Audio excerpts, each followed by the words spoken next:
Good morning, everyone, and thank you for joining us for our next EB5 webinar. My name is Peter. I will be moderating today's forum. We are joined today by two very special guests, Sonia Clark and Wilka Toppings.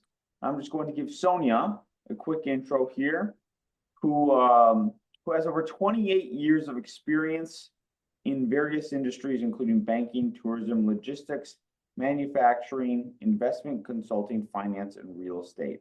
She is an expert strategist with strong organizational, people, and performance management skills. She has a proven track record in adding value in areas such as logistics, importation, exportation, chambers of commerce, trade attaches, embassies, and of course, EB5. Wilka has over 34 years of experience in corporate law, litigation, and U.S. immigration. She brings unparalleled expertise to FPP, and as a globally recognized attorney and EB5 expert, Wilka has guided thousands of investors and businesses to success through strategic cross-border investments and visa solutions. Ladies, good morning, and thank you for joining us today. Thank you. Good morning. So I will let Wilka kind of introduce herself as well. She has just joined us as FPP's Director of Legal Affairs. So Wilka, perhaps you could just mention what you do for us. Yeah, thank you, Peter. And thank you, Sonia and Peter, for inviting me to this webinar.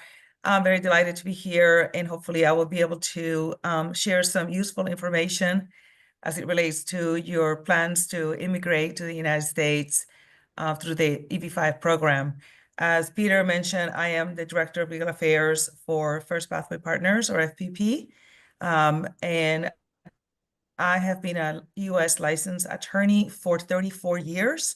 I am Texas-based. I live in Texas, Houston, Texas. And I have been doing immigration law for over 25 years. So the majority of my career, I have been working with foreign nationals across the world, everywhere in the world. And I have been able to provide them a path to the United States through primarily investments like EB5. I have done hundreds of EB5 applications successfully. And I have been very, very pleased to have worked with many wonderful families from around the world to participate in the EB5 program. So I'm very familiar with it. And I have been in the EB5 industry as a whole for at least 2 decades. So I'm very happy to be here, and hopefully we can share some useful information.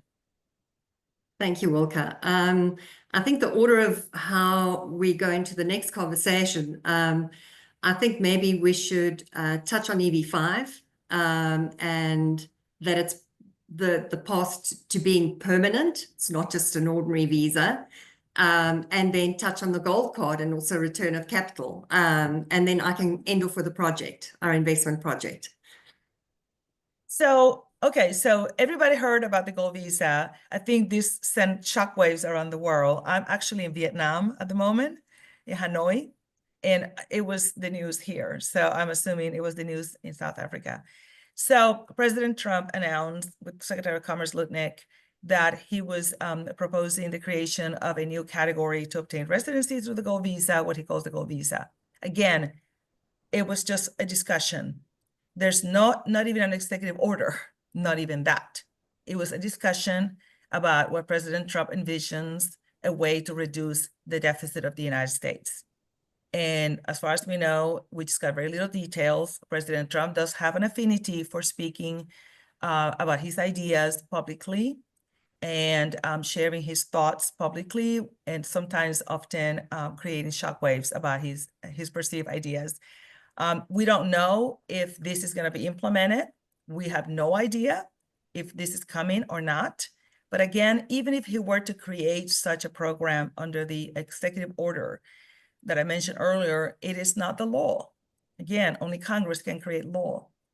And again, it may have been him or Secretary Lutnick that mentioned that would change the EB5 or replace it. They use those words.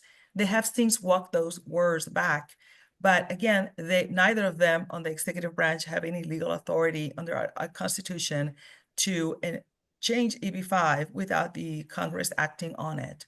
Okay. Now, I'm not privy, and I'm not in Washington, and I'm not privy to conversations that may be happening with Congress on the subject. But all we know at this point, and what I encourage all my investors and all my clients is, if you're interested in EB5, you need to submit your petition. You need to move quickly, because the program will sunset in 2027.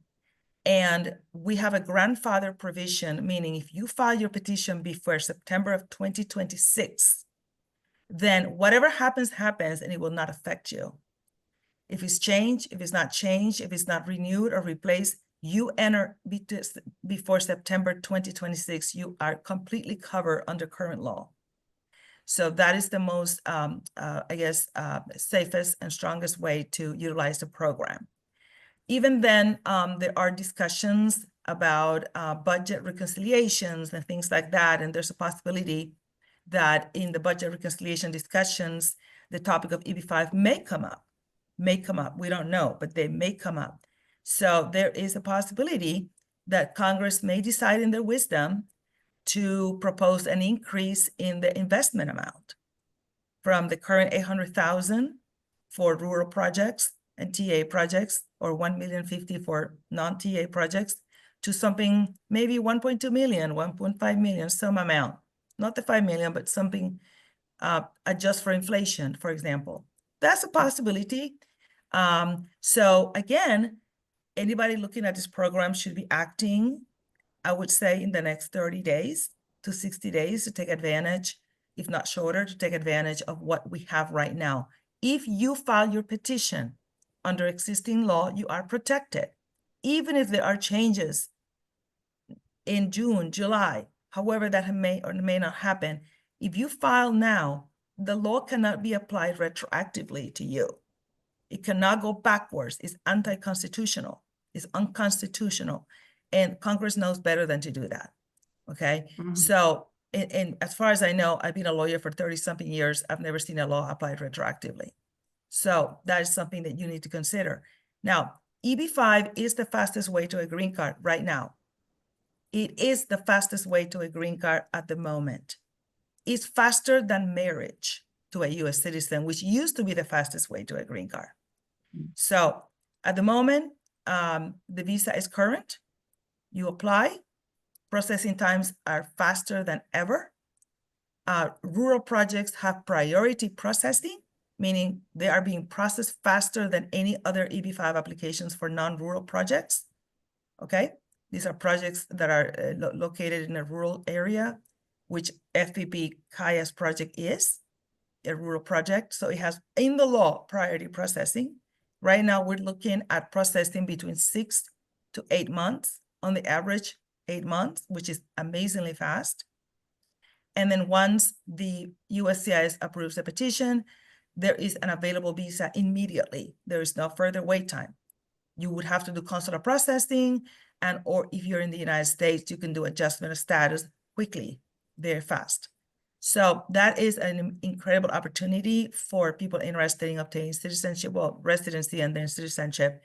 And like I said, other than you applying for the Einstein visa, which is the visa that you have to prove that you're super extraordinary in your field, which a very small percent of the global population would even qualify, this is the fastest way to a green card. So with that, and again, the gold visa, we don't know what's going to happen. It was just talk at this point. But it did generate quite a bit of discussion and turmoil and in the industry. I think that maybe some changes are in place for the future. And as Congress evaluates laws as part of their duty to evaluate laws, I do want to say the last law, 2022, was passed with bipartisan support, unanimous support from both parties, Republican and Democrat parties, legislatures, representatives. So it was overwhelmingly passed. So nobody, I mean, from the Congress side, they support the legislation, they support the program. And I believe that it's here at least until 2027. And then, of course, the EB5 industry will do work to continue and advocate for continuation of the program. And hopefully that will happen as well. The last thing I'm going to say, even if there's a gold visa, it is a $5 million donation to the government. You don't get it back. It's a donation. And it can be taken away by the next president. The executive order can go poof away, right? And if you can get in with 800, why would you get in with 5 million? I say, let's do the 800. Why spend the 5 million? And then you get your 800 back.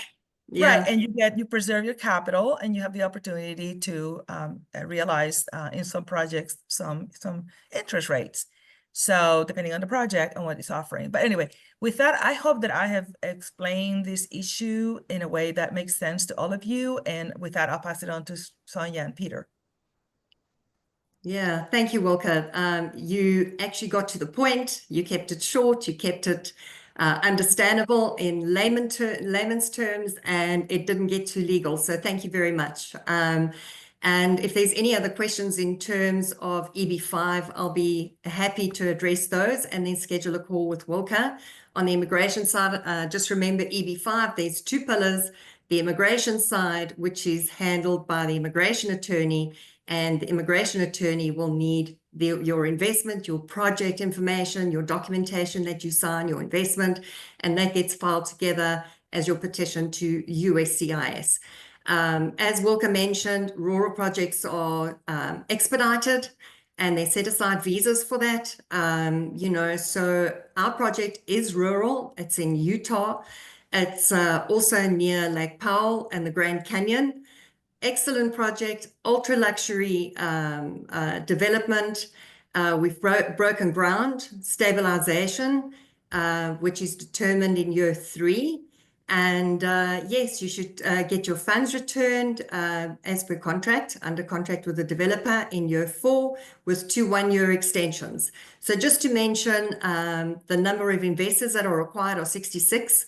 The EB5 loan is a senior loan. For South Africans that don't understand what a senior loan is, we act as the lender and we like the bank. So there's not multiple loans for the developer, and then they're tiered. Whoever, came in first, they get paid out, then second, third. There's no other lenders in place. So as a senior loan, we can actually redeem investors' capital and pay them back. The 2 one-year extensions are there for the protection of the investor, meaning if there's a turn in the economy or there's, please, God forbid, there's another COVID, that at least there's a buffer in terms of capital returns. So the investment type is your ultra luxury resort. EB5 loan is 52,800,000, and then the developer is putting a huge chunk of his own equity in, which is 13 million, just under $14 million. And then the total capitalization is 66,700,000 to round it off. Loan term is 48 months. And if I can just mention, I've got my slides here. I'm not bringing slides up just to keep it more conversational. Let me just have a look here. There's an exit strategy in terms of the project. I just want to mention job creation. So in terms of you to be able to get your green card, you have to create at least 10 jobs per investor, and we take care of that. With this project, we've got a buffer of 27% excess, so we're creating more jobs that are required. And then we've also got something called an I-956F approval. So that takes care of your immigration requirements. So with that approval, that means USCIS is satisfied, for that the project will meet all the immigration terms. I think maybe Wilka can go into more data. Yeah. If I can ask you the I-956F from an immigration perspective, what that means.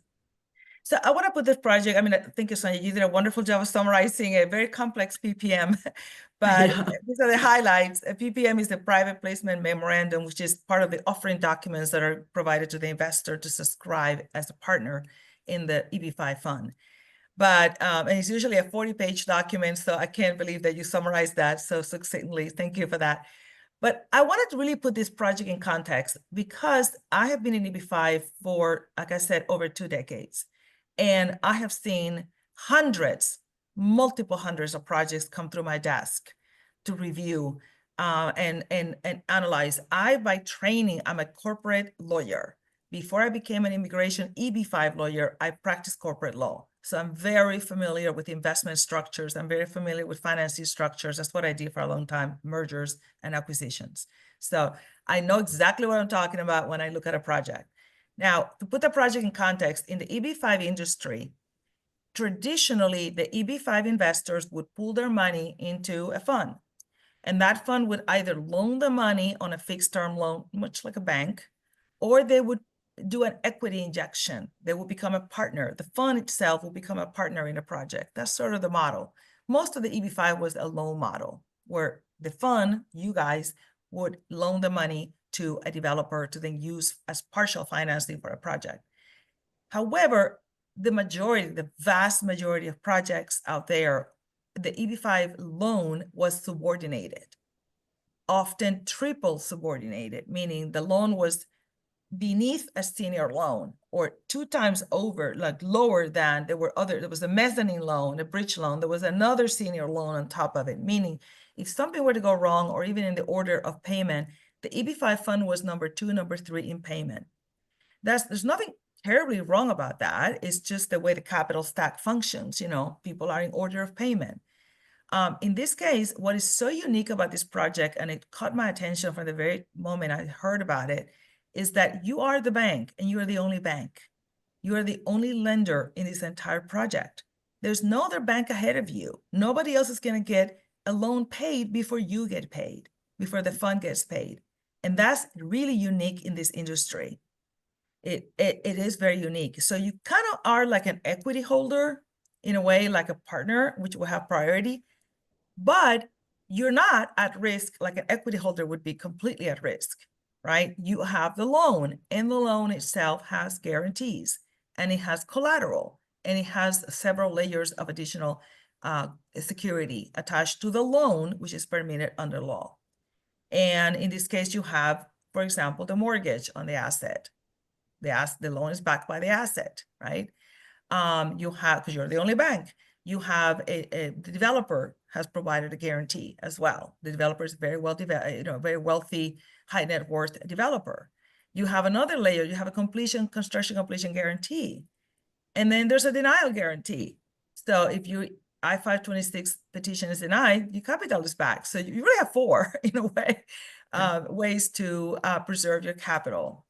And like Sonia mentioned, 956F is something new in 2022 going forward, the new law. What the law said, hey, you guys need to have your project pre-approved by USCIS. And in that way, we can streamline the process. We don't have to be looking at the project over and over again every time an investor puts a petition. Well, everybody got their projects together, all the legal documents that were very substantial. We're talking 2,000 pages of documents. It's not like this, it's like this. And everybody submitted a 956 for pre-approval to USCIS, which Kaya did, First Pathway Partners, and then waited for approval. And unfortunately, and as expected, First Pathway Partners was able to obtain pre-approval by USCIS on this project, which means that there's no question about the project. That's not part of the legal question here. That's not part of the presentation for your application whatsoever. We just present the pre-approval letter saying, hey, this was looked at by immigration, it's okay. That's not going to be a problem. All we focus on is your source of funds. And that streamlined the process incredibly. And now immigration will just look at source of funds. The presentation is much more shorter and directed, and based on if they're satisfied with your attorneys that your money was lawfully earned, which it is, then you will be approved. So that's another measure of, I guess, safety, for lack of a better term, that now we don't have to deal with the project being questioned in your application. It's a done deal. It's done. It's pre-approved.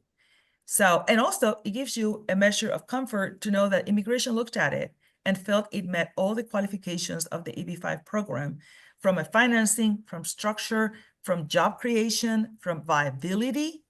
If they don't think the project is viable, they're not going to approve it. They're not going to.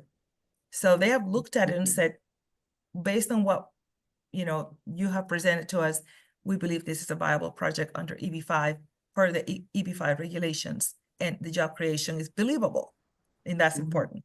So anyway, I wanted to put this into context because it is a unique project. It really is in the world of EB5. When you look at it from my end, when I look at the universe of projects that go through my desk for, you know, many, many years from very reputable, you know, participants like regional centers and developers, this one stands out as being quite unique. And that's why I feel confident introducing this project to my own personal clients. Fantastic. And Wilka then, so we've got the I-956F, we're a rural project, and we're under construction. So there you have everything in a project that all the investors are looking for those boxes to be ticked. So great project at the end of the day. And thank you so much, Wilka, for going and delving really deep into this. Thank you all for joining us. Thank you. Thank you so much.